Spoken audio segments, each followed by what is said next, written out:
Hello விவாஸ், இன்னைக்கான அரசியல் அப்டேட்டில் பார்க்க போகிறது ரொம்ப முக்கியமான ஒரு பரபரப்பான தகவலுங்க. அதாவது அதிகாரியை வெளியில் அனுப்பிட்டு அமைச்சர்களை அலற விட்டுருக்காரு முதல்வர் விஜய் அப்படின்னே சொல்லலாம்.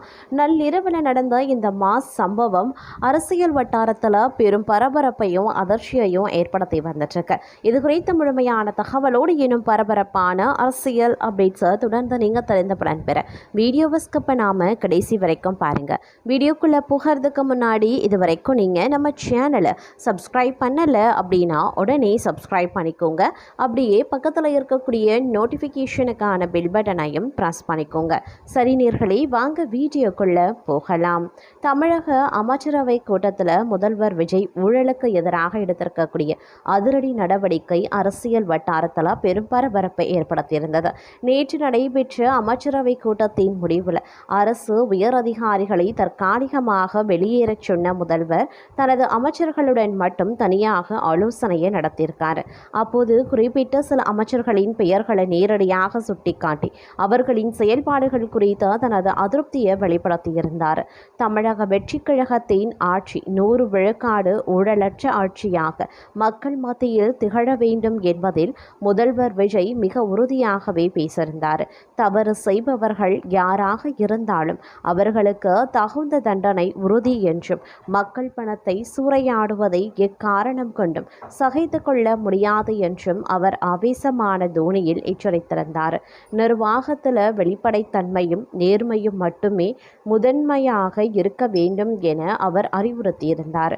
ஊழல் புகார்களில் சிக்கினா எவ்வித பிரச்சனை பரிசீலனையும் இன்றி உடனடியாக பதவி பறிக்கப்படும் என்று முதல்வரின் இந்த நேரடி எச்சரிக்கை அமைச்சர்களின் மத்தியில் பெரும் அதிர்ச்சியை ஏற்படுத்தியிருந்தது. மக்கள் நலனை முன்னிறுத்தி தொடங்கப்பட்ட இந்த ஆட்சியில் தனிநபர்களின் தவறான செயல்பாடுகளால் கட்சியின் பெயருக்கு களங்கம் ஏற்படுவதை அனுமதிக்க முடியாது என அவர் கராராகவே குறிப்பிட்டிருந்தார்.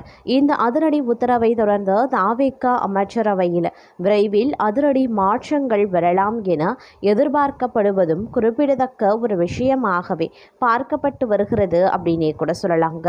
அது மட்டும் இல்லாமல் தற்போது பார்த்தீங்க அப்படின்னா ஒரு மிகப்பெரிய அளவில் ஒரு சம்பவம் ஒன்று நிகழ்ந்திருக்கிறதாக கூறப்படுகிறது. அரசியல் களத்தில் பார்க்கும் பொழுது நாளுக்கு நாள் அதிரடிய விஜய் அவர்கள் கொடுத்து வந்துட்டுருக்காரு அப்படின்னு சொல்லலாம். இந்த நிகழ்வு அப்படிங்கிறது அரசியல் வட்டாரத்தில் பெரும் பரபரப்பையே ஏற்படுத்தி வருகிறது அப்படின்னு தான் சொல்லணும். அது மட்டும் இல்லாமல் மற்றொரு புறமோ கட்சி மறுசீரமைப்பு பணிகளில் திமுக கவனம் செலுத்தி வரக்கூடிய நிலையில் இளைஞரணி செயலாளர் பொறுப்புல இருந்து உதயநிதி ஸ்டாலின் விலகுவதாக தகவல்கள் கசிந்து வரும் நிலையில் அறிவாலய வட்டாரங்களில் என்ன சொல்லப்பட்டு வருகிறது அப்படின்னா 2026 சட்டமன்ற தேர்தலில் திமுக தோல்வியடைந்த நிலையில் கள ஆய்வுக்குழுவை அமைத்தார் திமுக தலைவர் மு.க.ஸ்டாலின். சட்டமன்ற தொகுதி வாரியாக பயணித்து திமுக தொண்டர்களையும் நிர்வாகிகளையும் சந்தித்து அவர்கள் சொன்ன கருத்துக்களை தொகுத்து அறிக்கைகளாக தயார் செய்து பெரிய பெட்டிகளில் வைத்து தலைமையிடம் சமர்ப்பித்தனர் கள ஆய்வு குழுவினர். பிறகு மறுசீரமைப்பு குழு ஒன்றை அமைத்து இறுதி அறிக்கை தயார் செய்ய சொல்லி உத்தரவிட்டார் ஸ்டாலின். நம்மிடம் பேசிய திமுக நிர்வாகிகள் சிலர் பொதுச் செயலாளர் மாற்றப்பட்டு தலைமை கழக நிர்வாகிகள் இளைஞர்கள் இடம்பெற வேண்டும், மேலும் குறுநில மன்னர்களாக திகழும் மண்டல பொறுப்பாளர்களை நீக்கிவிட்டு 2 தொகுதிகளுக்கு ஒரு மாசே முறையை கொண்டு வர வேண்டும், உதயநிதி கட்சியை வழிநடத்த வேண்டும் போன்ற கோரிக்கைகள் உள்ளடக்கிய ஃபைலை திமுக தலைவரிடம் சமர்ப்பிக்க உள்ளனர் ஆய்வுக்குழுவினர். ஆகஸ்ட் 5ஆம் தேதி இறுதி அறிக்கை தரப்பட்டு செப்டம்பரில் நடைபெறவிருக்கும் முப்பெரும் விழாவுக்கு பிறகு திமுக அதிரடி மாற்றங்கள் நிகழப்போகின்றன. இளைஞரணி செயலாளர் பொறுப்பில் இருந்து விலக்கிவிட்டு கட்சி தலைமை பொறுப்புகளுக்கு நகர விரும்புகிறார் எதிர்க்கட்சி தலைவர் உதயநிதி. செயல் தலைவராகவோ முதன்மை செயலாளராகவோ பொருளாளராகவோ அவரை நியமிக்க வாய்ப்பிருப்பதாக சொல்லப்படுகிறது. இந்த மாற்றங்கள் குறித்து துணை பொதுச் செயலாளர் கனிமொழியுடன் உதயநிதி தீவிர ஆலோசனையில் ஈடுபட்டு வருகிறார் அப்படின்னு சொல்றாங்க. இளைஞரணி செயலாளர் பொறுப்பில் இருந்து உதயநிதி ஸ்டாலின் ஒதுங்கி கொண்டார். அடுத்து இளைஞரணி செயலாளர் யார் என்ற பரபரப்பு அறிவாலயத்தை பற்றி கொண்டிருக்கிறது அப்படின்னே கூட சொல்லலாங்க. அது மட்டுமின்றி சென்னை திருவான்மையூர் உத்தண்டி இடையே 4 வழித்தட உயர்நிலை சாலை அமைக்கப்படும் திட்டத்தை ரத்து செய்ய தமிழக அமைச்சரவை கூட்டத்தில் முடிவு செய்யப்பட்டுள்ளதாக தகவல்கள் தெரிவிக்கின்றன. ரூபாய் 700 கோடி முறைகேடு நடந்ததாக புகார்கள் எழுந்த நிலையில் இந்த திட்டம் ரத்து செய்யப்பட்டுள்ளதாக தகவல் வெளியாகியுள்ளது. சென்னையில் பெருகி வரும் போக்குவரத்து நெரிசலை கையாளும் விதமாக சென்னை நகரின் கிழக்கு கடற்கரை சாலையில் திருவான்மையூர் இருந்து உத்தண்டி வரை 4 வழித்தட சாலை மேம்பாலம் தமிழ்நாடு மாநில நெடுஞ்சாலை ஆணையம் மூலம் அமைக்கப்படும் என்று 2025 முதல் 2026 ஆண்டிற்கான பட்ஜெட்டில் அறிவிக்கப்பட்டிருந்தது.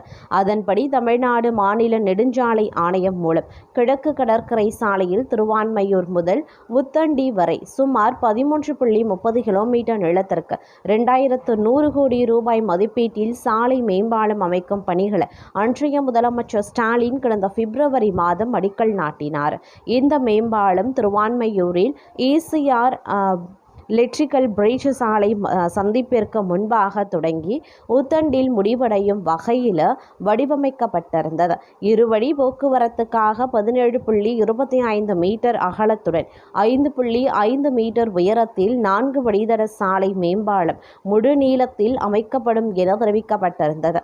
இந்நிலையில் திருவான்மையூர் உத்தண்டி இடையே 4 வழி உயர்மட்ட பாலத்தை ரூபாய் 1400 கோடியில் கட்டித்தருவதாக மத்திய பிரதேசத்தை சேர்ந்த திலீப் பில்காப் என்ற நிறுவனம் ஒப்பந்த புள்ளி அளித்திருந்தது என்றும் அந்த நிறுவனத்திற்கு ஒப்பந்தம் வழங்காமல் ரூபாய் 2100 கோடிக்கு ஒப்பந்த புள்ளி வழங்கியிருந்த ஹைதராபாத்தை சேர்ந்த KNR கன்ஸ்ட்ரக்ஷன் நிறுவனத்திற்கு ஒப்பந்தம் வழங்கப்பட்டுள்ளது என்றும் புகார் எழுந்தது. அது மட்டுமில்லாமல் அண்மையில் கரூரில் நடைபெற்ற மக்கள் சந்திப்பு நிகழ்ச்சியில் பேசிய முதல்வர் ஜோசப் விஜயும் சென்னையில் உயர்நிலை சாலை திட்டம் அமைப்பதில் ஊழல் நடந்திருப்பதாக கூறியிருந்தார். இந்நிலையில் சென்னை தலைமை செயலகத்தில் முதல்வர் விஜய் தலைமையில் நடைபெற்ற அமைச்சரவை கூட்டத்தில் திருவான்மையூர் உத்தண்டி உயர்நிலை சாலை திட்டத்தை ரத்து செய்ய முடிவெடுக்கப்பட்டுள்ளதாக தகவல்கள் வெளியாகியிருந்தன. முன்னதாக சென்னை மாநகராட்சியின் பல்வேறு ஒப்பந்தங்களையும் போக்குவரத்து துறை ஒப்பந்தங்களையும் ரத்து செய்து தாவேக அரசு உத்தரவிட்டிருந்தது. இந்நிலையில் ரூபாய் 2100 கோடியில் அமைக்க திட்டமிடப்பட்ட திருவான்மையூர் உத்தண்டி உயர்மட்ட சாலை திட்டம் ரத்து செய்யப்பட்டுள்ளது பெரும் பரபரப்பையே தற்போது ஏற்படுத்தி வந்துட்டுருக்கு அப்படின்னே கூட சொல்லலாங்க. அது மட்டும் இல்லாமல் தற்போது இதுவரை இல்லாத அளவுக்கு தொலைக்காட்சியின் நெறியாளரையே குறிவைத்து ஒடுக்குவதெல்லாம் தமிழ்நாடு இதுவரை பார்த்திராத பேரவலம் என்று முதலமைச்சர் விஜய நாதாகா தலைமை ஒருங்கிணைப்பாளர் சீமான் விமர்சனமும் பண்ணியிருக்காரு. தனியார் தொலைக்காட்சி நெறியாளர் விஜயன் விசாரணைக்கு அழைக்கப்பட்ட சம்பவத்தை கண்டித்திருக்கக்கூடிய அவர் திமுக அதிமுக ஆட்சிகளுக்கு தனது ஆட்சி மற்றென நாளும் அடையாளப்படுத்திக் கொள்ளும் முதல்வர் விஜய் இதுவரை இல்லாத அளவுக்கு தொலைக்காட்சியின் நெறியாளரையே குறிவைத்து ஒடுக்குவதெல்லாம் தமிழ்நாடு இதுவரை பார்த்திராத பேரவலம் என்றும் குற்றம் சாட்டியிருக்காரு.